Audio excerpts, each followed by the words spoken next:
Desde lo alto del acantilado, el faro de Santa Pola vigila el Mediterráneo como un guardián eterno. Su luz no solo ilumina el mar, ilumina historias. En noches de tormenta, cuando el levante rugía y las olas golpeaban con fuerza, los marineros buscaban ese destello blanco, atravesando la oscuridad. Antes del GPS, antes de la tecnología moderna, esa luz significaba esperanza, significaba hogar. Y justo en el horizonte aparece ella, la isla de Tabarca, pequeña, silenciosa, misteriosa, antiguo refugio de piratas berberiscos, hoy paraíso de aguas cristalinas, donde el tiempo parece detenerse.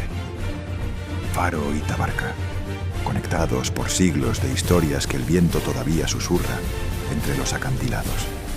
Si te apasionan los lugares con alma, las historias que se sienten y las imágenes que transmiten emoción, acompáñame en este viaje desde el cielo.